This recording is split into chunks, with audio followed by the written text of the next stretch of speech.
রজব মাস কেন্দ্রিক আমি দু একটি কথা বলতে চাই। আল্লাহ রাব্বুল আলামিন যদি দু একটি কথা বলার সুযোগ দান করে বলবো ইনশাআল্লাহ। সম্মানিত উপস্থিতি, রজব মাস সম্পর্কে আমরা যতটুকু অবগত আছি সেটি হলো, মনে হচ্ছে যেন রজব আসছে শুধু নামাজ এই দেওয়ার জন্য। আমরা অনেক সময় আলোচনা করি, বলি যে রজব মাস, এই মাসে নামাজ দিয়েছে মেরাজে যাওয়ার পরে।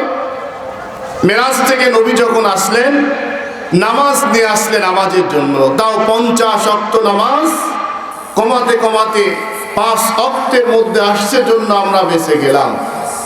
বলুন, নবীজির বয়স হলো নবুয়তের 23টি বছর। এই 23 বছরের মধ্যে 30 পারা কোরআনে কারীম নাজিল করলেন আল্লাহ রাব্বুল আলামিন, যার মধ্যে অনেক বড় বড় কথা রয়েছে। একটি মানুষ 5 ওয়াক্ত নামাজটি পড়ে 24 ঘন্টার মধ্যে 1 থেকে 1.5 ঘন্টায়, ঠিক না বলেন? 1 থেকে 1.5 ঘন্টা এই 5 ওয়াক্ত নামাজ পড়তে সময় লাগে। কিন্তু এই নামাজটি আল্লাহ রাব্বুল আলামিন মেরাজে গিয়ে রাসূল সাল্লাল্লাহু আলাইহি সাল্লামকে দিতে হবে। আর দুনিয়াতে এত কিছু বললেন, মূল কেচ্ছা কাহিনী, মূল ঘটনা কি? মূল বিষয় হলো, নামাজের জন্য নবীকে আল্লাহ রাব্বুল আলামিন সেখানে নিয়ে যান নাই।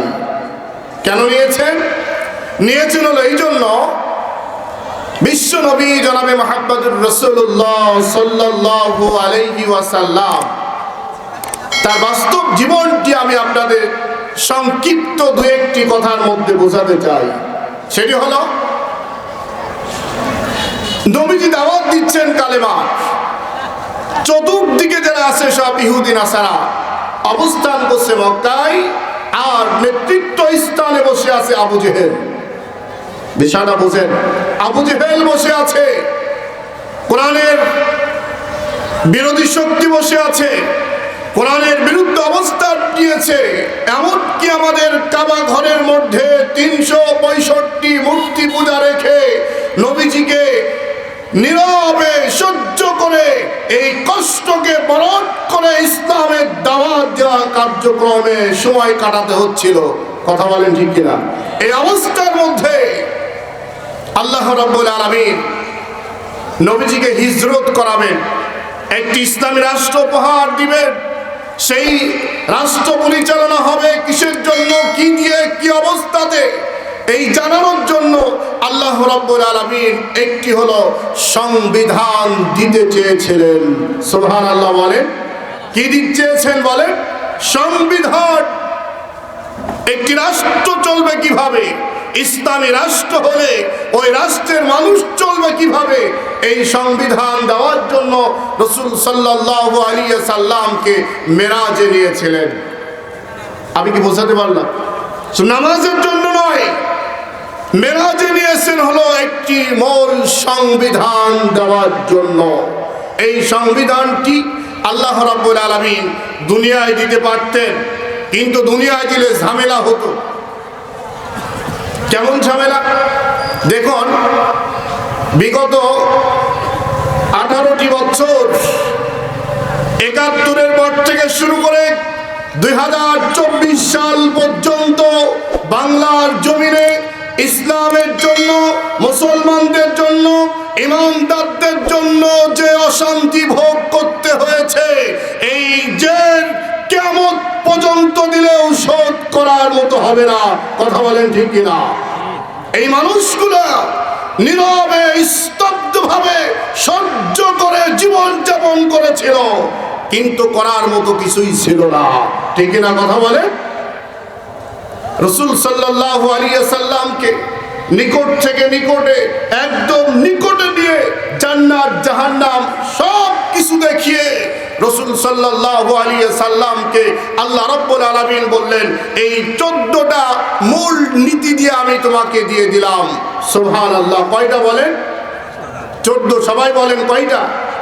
রাষ্ট্র গঠন করতে হলে মদিনার সনদ দিয়ে রাষ্ট্র পরিচালনা যদি করতে হয়, দেশ পরিচালনা করতে হয়, সমাজ পরিচালনা করতে হয়, কোরআনের বিকল্প পৃথিবীর মধ্যে দ্বিতীয় কোনো কিতাব আছে নাকি? আওয়াজ দিয়ে বলেন নাই। এর মধ্যে 14টা সংবিধান দিলেন আল্লাহ রাব্বুল আলামিন। সম্মানিত উপস্থিতি, সময় খুবই কম আমার। আমি আপনাদের এই 14টা বিষয় বলতে হয়তো পারবো না, আমি দু একটি কথা আপনাদের বলতে চাই। এই 14টা সংবিধানের মধ্যে প্রথম নাম্বার সংবিধান, কোরআন মানবে তারা, ঈমান নিয়ে আসবে যারা তারা, কোরআন বিশ্বাস করবে তারা, ঈমান নিয়ে আসবে যারা, কোরআন বিশ্বাস করে বাস্তব জীবন দিবে তারা, ঈমান নিয়ে আসবে যারা তারা। কথা বলেন ঠিক কিনা? মুসলমান নয়। আজকে অসংখ্য মুসলমান নামাজ পড়ে না, অসংখ্য মুসলমান কোরআনের সায়তলে আসে না, অসংখ্য মুসলমান কোরআনের বিরুদ্ধে কথা বলে, ইসলামের বিরুদ্ধে কথা বলে, তাফসীর মাহফিলের মতো এবং কোরআনের আওয়াজকে বন্ধ করে দিতে চায়। কথা বলেন ঠিক কিনা? আমার ভাইয়েরা, কোরআনের আওয়াজ বন্ধ করেছিলেন আবু জেহেল। কে বলেছিলেন বলেন? আবু জেহেল। এই কোরআনে কারিমের মধ্যে আল্লাহ রাব্বুল আলামিন সেই ঘটনা দিয়েছেন। মুসলমান বন্ধ করতে পারে না। বন্ধ করবে তারা, আবু জেহেলের অনুসারী যারা তারা বন্ধ করবে তারা, আবু জেহেলকে যারা ভরণ পোষণ করে কলিজার স্পন্দন বানিয়ে জীবন যাপন করে নেতৃত্ব দিবে তারা। কথা বলেন ঠিক কিনা? আমার ভাইরা, আল্লাহ রাব্বুল আলামিন সব বলেছেন কোরআনের মধ্যে, আছে না নাই বলেন? আছে। আমি আপনাদের এই 14টা সংবিধানের 2টা সংবিধান বলতে চাই, সময় হয়তো হবে না। 1 নাম্বার সংবিধান, কয় নাম্বার বলেন? আল্লাহ রাব্বুল আলামিন বলেন 1 নাম্বার সংবিধান হলো আকাদা রাব্বুকা আল্লা তা'বুদু ইল্লা ইয়্যাহু ওয়া বিল ওয়ালিদাইনি ইহসানা। আল্লাহ রাব্বুল আলামিন বলেন, ও দুনিয়ার মানুষ তোমরা শুনে নাও। সমস্ত মানুষকে টার্গেট করে আল্লাহ রাব্বুল আলামিন বললেন, বিশ্ব নবীকে একটি সংবিধান দিয়েছিলেন।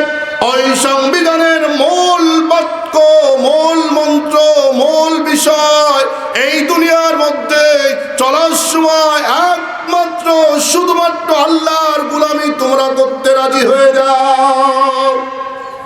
কি করতে হয় বলে? গোলামি করতে হবে। কার? একটু আওয়াজ দেন।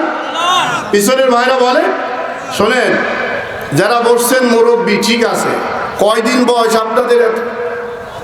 এই যদি তাই হয়, জান্নাতে যাওয়ার সময় করবেন কি আপনারা বলেন দেখি? জান্নাতে গেলে তো আর মুরব্বী থাকবে না। জান্নাতে যারা যাবে সব যুবক। জান্নাতে যেতে চান কিনা বলেন? জান্নাতে যেতে হলে মুরব্বী ভাব কেটে দিয়ে কোরআনের আওয়াজটা, আল্লাহর ধ্বনিটা এই জবান দিয়ে উচ্চারণ করলে আপনার স্পিরিটকে আল্লাহ বাড়িয়ে দিবে। কথা বলেন ঠিক কিনা? আমার ভাইয়েরা, আল্লাহ রাব্বুল আলামিন বললেন, জীবনের শুরু থেকে শেষ মুহূর্ত পর্যন্ত সব জায়গায় একমাত্র শুধুমাত্র ইবাদত করতে হবে আল্লাহর। কার ইবাদত করবেন বলেন? আল্লাহর ইবাদত যদি করতে পারেন তাহলে আপনাকে ঈমানদার হিসাবে আপনাকে স্বীকৃতি প্রদান করা যায়। আমার ভাইরা, আজকে মুসলমানের ঘরে জন্মগ্রহণ করার পরে, আজকে মুসলমান দাবি করে ঈমানদারের ঘরে জন্মগ্রহণ করার পরে সারা পৃথিবীর মধ্যে আমার বাংলাদেশ, মাতৃভূমি বাংলাদেশ, পৃথিবীর বৃহত্তম মুসলিম দেশ হিসাবে স্বীকৃতি দেওয়ার পরেও এই দেশের মধ্যে কোরআনের বিরুদ্ধে কথা বলার লোক আছে না নাই? আওয়াজ দেন কিভাবে বন্ধ করার জন্য। আল্লাহ রাব্বুল আলামিন বলেন, শোনো, কোরআনের আওয়াজ বন্ধ করার চেষ্টা যতই করো না কেন, কোরআনকে দাবিয়ে রাখার চেষ্টা যতই করো না কেন, সর্বস্তরে আমার গোলামি যদি না করো, আমার দাসত্ব না করো, আমার হুকুম মেনে না চলো, একমাত্র আমি আল্লাহর স্বীকৃতি প্রদান যদি তোমরা না করো, কি হবে তাহলে? দেখুন আজকে আমার ভাইয়েরা, আমার মুরব্বী বাবাজিরা, মাইকের আওয়াজ যতদূর পর্যন্ত যায় সমস্ত মানুষকে টার্গেট করে বলতে চাই, কোরআনের আওয়াজ না মানার কারণে, কোরআনের দাওয়াত গ্রহণ না করার কারণে আমেরিকার থেকে দাবানলে যে আগুন জ্বলছে, এই আগুন থামানোর মতো পৃথিবীতে কোনো মানুষ শক্তি কাজ করতে পারছে না। কথা বলেন ঠিক কিনা? ইতিমধ্যে ৭০,০০০ ইউনিট, ৭০,০০০ দমকল বাহিনী লেগেছে। সারা পৃথিবী এমন রেকর্ড তৈরি করা কোনোদিন দেখতে পাই নাই। সাগর থেকে পানি তুলছে, জাহাজে করে পানি দিচ্ছে, হেলিকপ্টারে করে পানি দিচ্ছে, নিচের থেকে উপর থেকে চতুর্দিক থেকে পানি দেওয়ার পরেও দাবানলের আগুন নিভাতে পারে না। কথা বলেন ঠিক কিনা? কে দিয়েছে আগুন? কথা বলেন কে দিয়েছে? আল্লাহ রাব্বুল আলামিন বলতেছেন, আমি ছেড়ে দিই, ছাড় দিই, কাউকে ছেড়ে দিই না।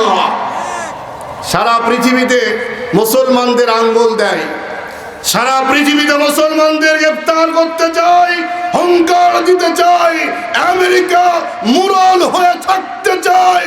আজকে আমেরিকার আগুন লিভানোর কোনো মানুষ পাচ্ছে না। কথা বলেন ঠিক কিনা? ওই আল্লাহ আছে না নাই? কথা বলেন আছে না নাই? এমনকি বাংলার জমিনে এমন একটি নব্য ফেরাউনের আবিষ্কার হয়েছিল, কোরআনের আওয়াজকে বন্ধ করে দিয়ে, ইসলামী আন্দোলনকে বন্ধ করে দিয়ে আলেম ওলামাকে হত্যা করে চেয়েছিল ৪১ বছর পর্যন্ত থাকতে, আল্লাহ দমন করে দিয়েছেন। কথা বলেন ঠিক কিনা? আল্লাহ আছে না নাই? আওয়াজ দিয়ে বলেন আল্লাহ আছে না নাই? মুসলমান, দাবানল থেকে শিক্ষা নাও, আমেরিকা থেকে শিক্ষা নাও। আমরা আগে জানতাম নমরুদ থেকে শিক্ষা নিতে হবে, ফেরাউন থেকে শিক্ষা নিতে হবে, আবু জেহেল থেকে শিক্ষা নিতে হবে। সেগুলা পুরাতন হয়ে আল্লাহ রাব্বুল আলামিন নতুন ইতিহাস সৃষ্টি করেছে আমাদের জন্য। কথা বলেন ঠিক কিনা? যতদিন বাঁচবেন, যতদিন থাকবেন, কোরআনের পক্ষে থাকবেন না বাহিরে যাবেন? কথা বলেন। কোরআনের পক্ষে আছেন তো ইনশাআল্লাহ? আছেন তো ইনশাআল্লাহ? একটু তাকবীর দেন, লিল্লাহি তাকবীর। কোরআন আছে যেখানে, কোরআন নাই যেখানে, আগামী দিন সংসদ থেকে শুরু করে তৃণমূল পর্যায় পর্যন্ত কোরআনের আওয়াজ অর্ডিন হোক, এটা আপনারা চান কিনা? কথা বলেন, চান কিনা? আল্লাহ রাব্বুল আলামিন যেন কবুল করে, বলেন আমিন। আমার ভাইয়েরা, প্রথম নাম্বার সংবিধান যেটা দিয়েছেন সেটা হলো ইবাদত করবো কার?